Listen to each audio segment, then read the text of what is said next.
Hello and welcome to this week's 1829 talk.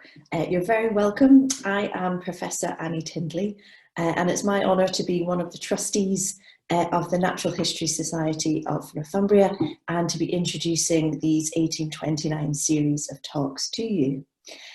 The 1829 talks highlight and celebrate the year of our foundation as a society, as one of the oldest and most honourable natural history societies in Britain. And the purpose of these talks is to allow a platform and showcase for the most exciting and cutting edge new research being undertaken by our early career researchers. So they're here really to share with us the latest findings in environmental research. As such, I hope you enjoy this week's talk. And I could urge you, if you can, to follow us on social media, Natural History Society of Northumbria, and enjoy the talk. Hello everyone, I'm Charlotte, a Project Officer at the Natural History Society of Northumbria. I joined the team back in February of this year with my role focused on a 10-year management plan for Gosforth Nature Reserve.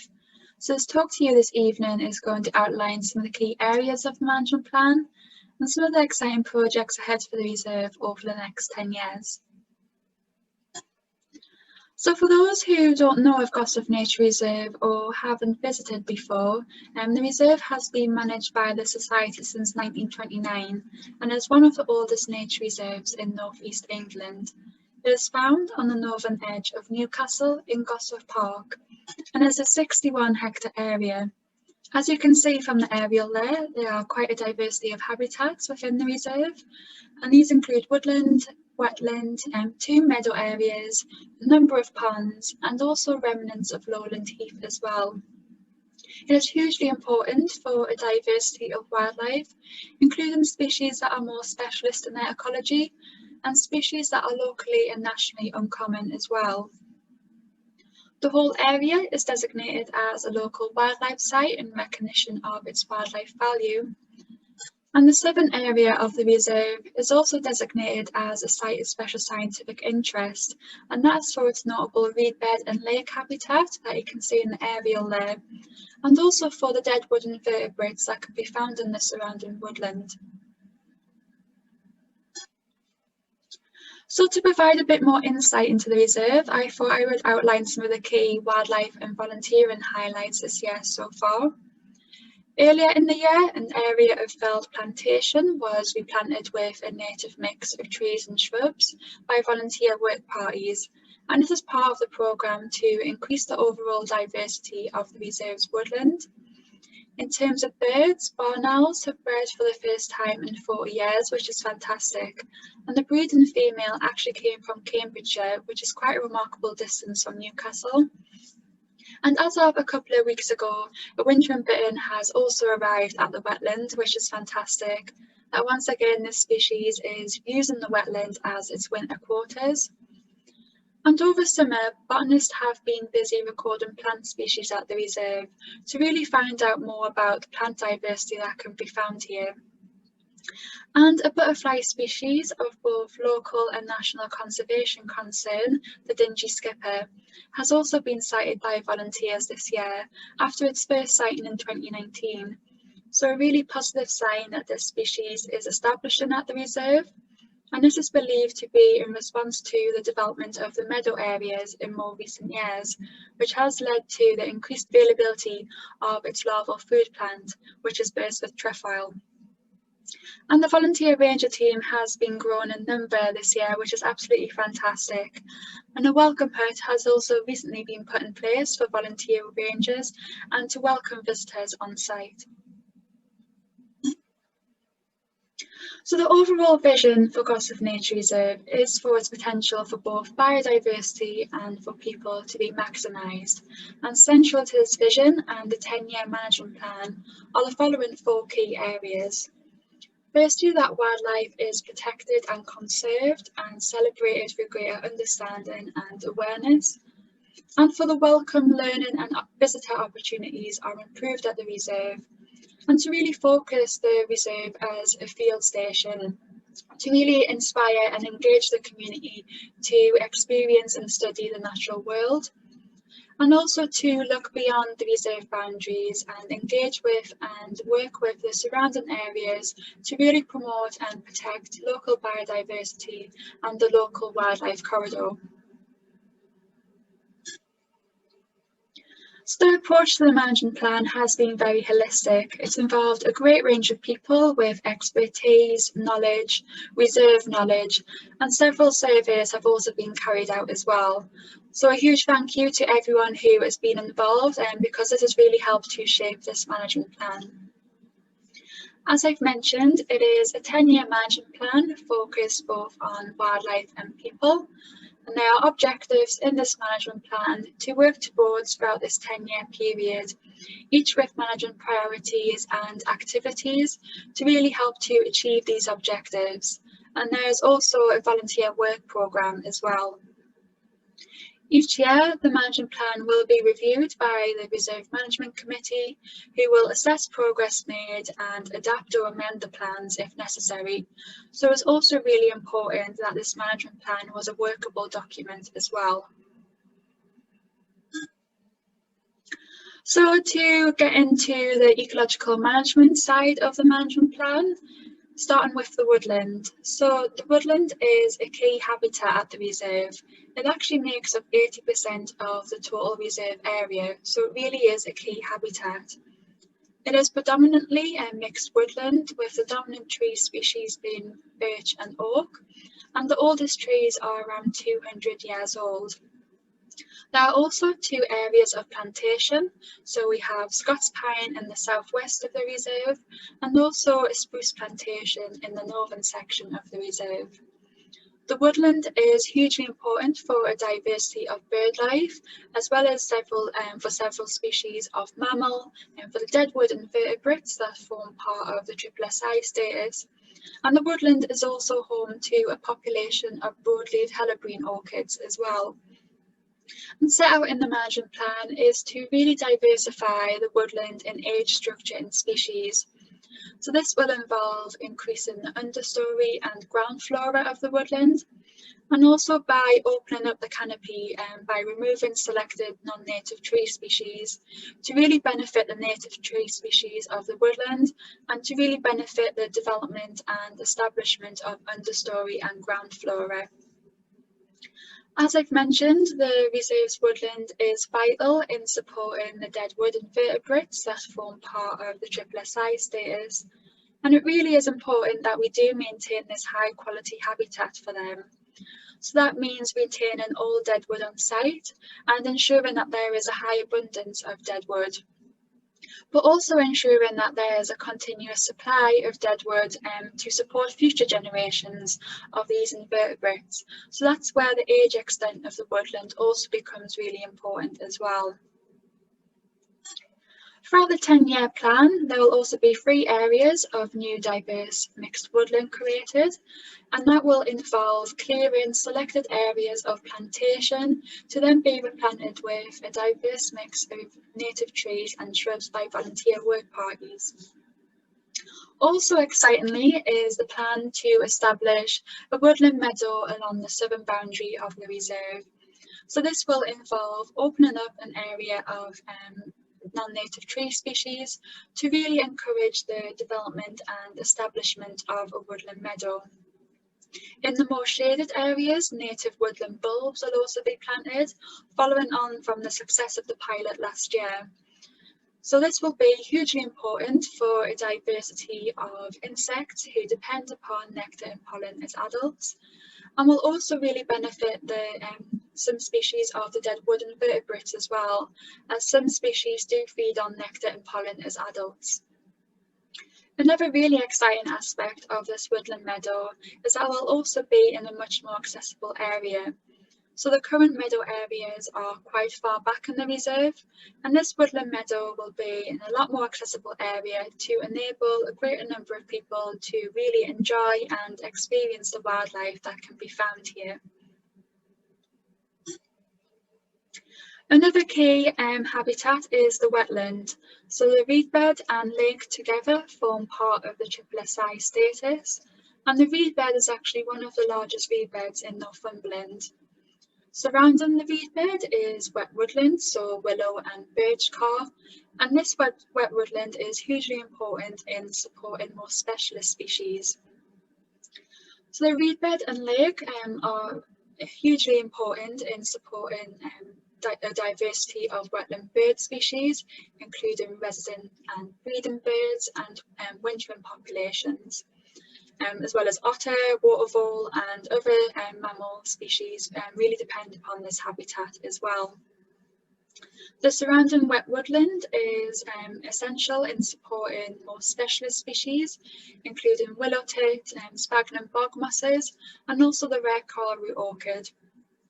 And set out in the management plan is to maintain the extent of this wetland habitat, and it's vital that we continue to actively manage this habitat so it is not lost to succession. We also want to maintain and enhance the diversity of the wetland habitat, and this will be achieved through continuing with a rotational cutting regime of reed, also by preventing encroachment and invasion of undesirable species, and also really increasing that reed edge habitat that benefits many species, and by also maintaining the variety of pools and channels within the reed bed and lake as well.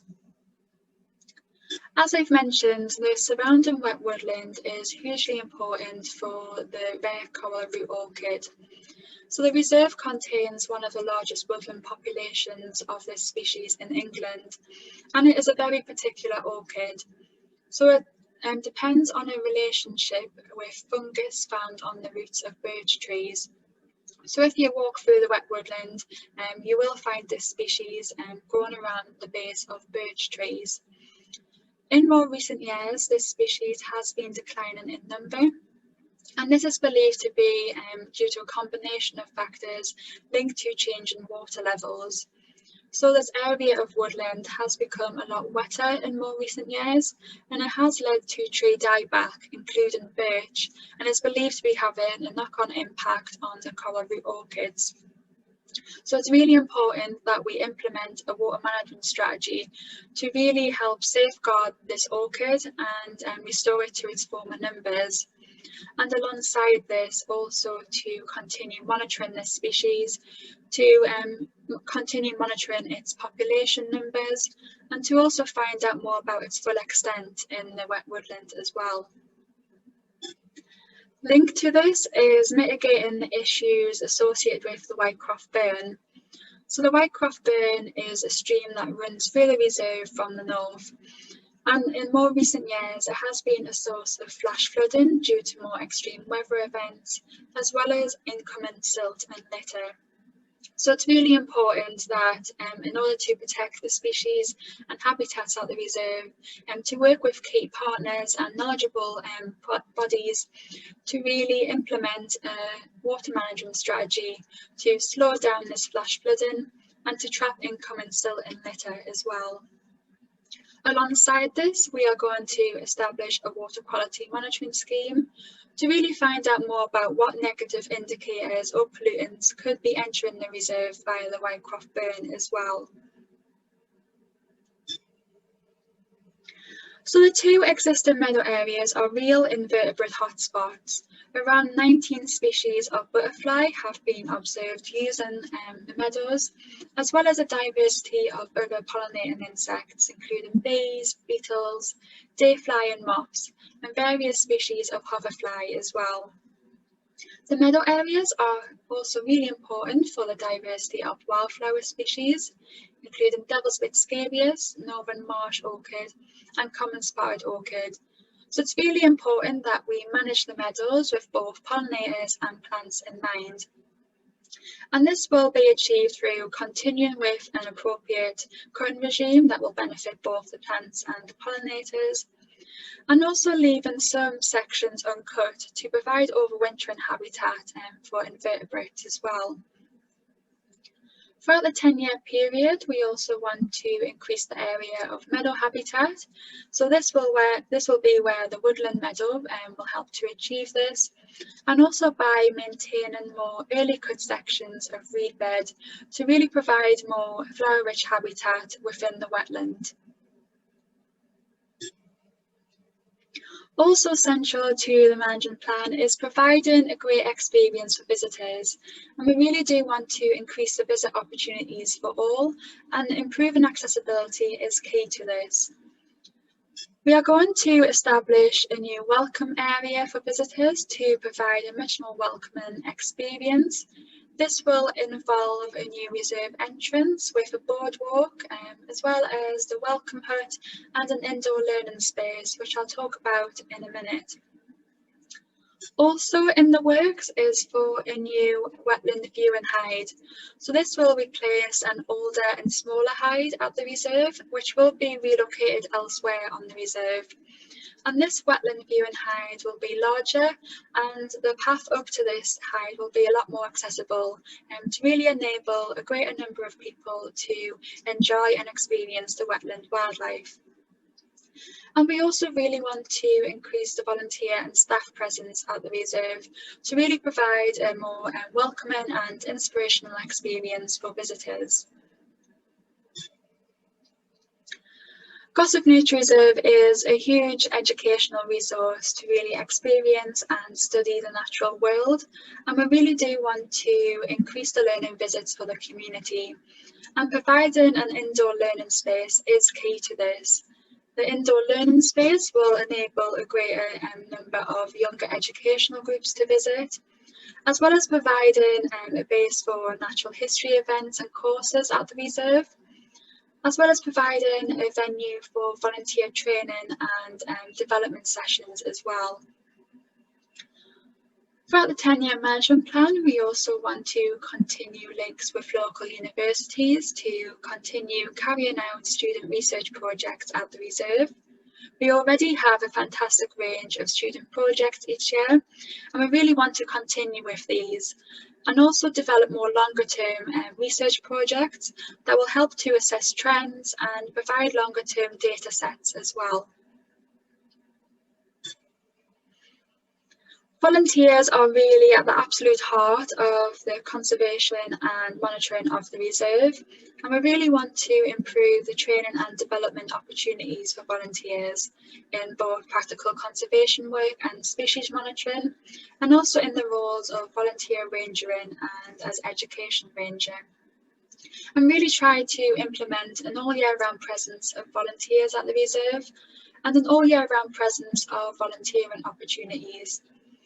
And we also really want to encourage more community involvement in volunteering by encouraging more local businesses, organisations and groups to get involved with volunteering at the reserve. And to also extend our volunteering beyond the reserve boundaries as well through neighbourhood outreach.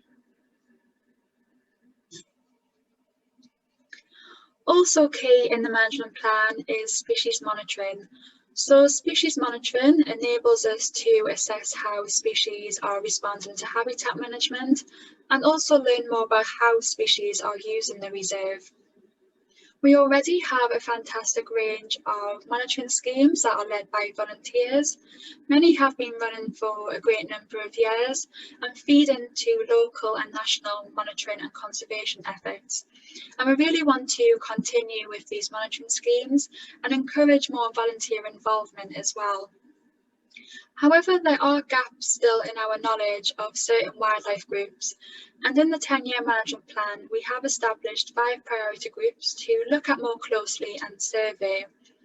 So this includes looking at under the surface of the lake, including looking at the aquatic invertebrates and aquatic plants that may be found there, and also looking more closely at the deadwood invertebrates to find out more about their diversity and ecology at the site.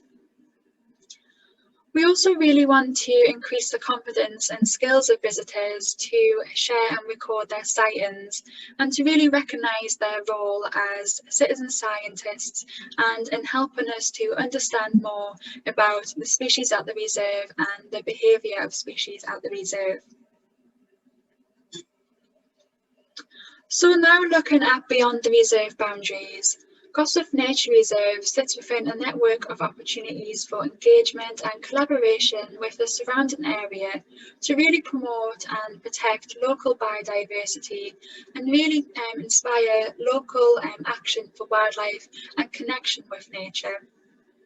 For instance, within the immediate surrounds of Gosforth Nature Reserve are 7 neighbouring wards, and within these wards there are great opportunities to achieve this.